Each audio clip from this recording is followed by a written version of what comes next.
অবশেষে হয়তো স্বপ্নপূরণ হতে পারে মার্কিন প্রেসিডেন্ট ডোনাল্ড ট্রাম্পের। নোবেল পুরস্কার পাওয়ার যে অপূর্ণ আশা নিয়ে তিনি এতদিন ঘুরছেন তা এবার হয়তো সত্যিই পূরণ হবে।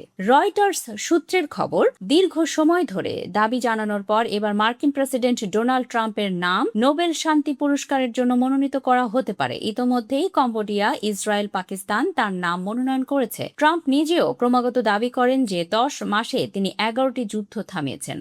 জানা গেছে নরওয়ে নোবেল কমিটির কাছে মোট 287টি মনোনয়ন জমা পড়েছে 2026 সালের নোবেল শান্তি পুরস্কারের জন্য। সম্পূর্ণ তালিকা কনফিডেন্সিয়াল থাকলেও বেশ কয়েকটি নাম সামনে এসেছে যারা এবারের নোবেল শান্তি পুরস্কারের জন্য মনোনীত হয়েছেন। এদের মধ্যে রয়েছেন ইউক্রেনের প্রেসিডেন্ট ভলোদিমির জেলেনস্কি, পরিবেশ আন্দোলনকারী গ্রেটা থুনবার্গ, মলডোভার প্রেসিডেন্ট মাইয়া সান্দু, মার্কিন সেনেটর লিসা মুরোকস্কি।